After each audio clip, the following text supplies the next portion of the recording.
بسم اللہ الرحمن الرحیم۔ اللہ کے نام سے شروع جو بڑا مہربان اور نہایت رحم فرمانے والا ہے۔ الصلاۃ والسلام علیک یا سیدی یا رسول اللہ وعلی آلک و اصحابک یا سیدی یا حبیب اللہ۔ الصلاۃ والسلام علیک یا نورا من نور اللہ۔ قال رب اشرح لي صدري ويسر لي أمري واحلل عقدة من لساني يفقهوا قولي۔ غیبت اور گالی گلوچ سے زبان کی حفاظت کس طرح کی جائے گی؟ حضرت سہل بن سعد رضی اللہ تعالی عنہ فرماتے ہیں کہ نبی کریم صلی اللہ علیہ وآلہ وسلم نے فرمایا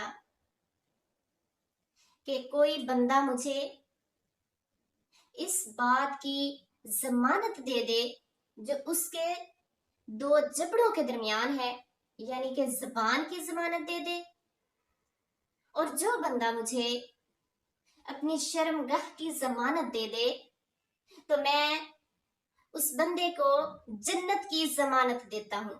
سبحان اللہ۔ اللہ تعالیٰ کے نبی کریم صلی اللہ علیہ وآلہ وسلم کیا فرما رہی ہیں کہ جو بندہ مجھے جو دو جبڑوں کے درمیان یعنی زبان کی ضمانت دیتا ہے، پھر اپنی شرمگاہ کی ضمانت دیتا ہے، تو میں اس بندے کو جنت کی ضمانت دے دوں گا۔ سبحان اللہ۔ زبان سے مراد یعنی ایک آدمی ہے وہ اچھے اشعار کہے یا برے اشعار، لیکن وہ اس قدر اپنی گفتگو میں مصروف ہو جائے کہ نماز کا وقت چلا جائے اور وہ نماز نہ پڑھ سکے، پھر اس قدر وہ مصروف ہو جائے کہ گھر والوں کی ضروریات کا اسے احساس تک نہ ہو، تو اللہ تعالیٰ کے نبی پاک نے فرمایا کہ ایسی فضول گفتگو سے، ایسے فضول کاموں سے اپنی زبان کی حفاظت کرو تو میں اس بندے کو جنت کی ضمانت دے دوں گا۔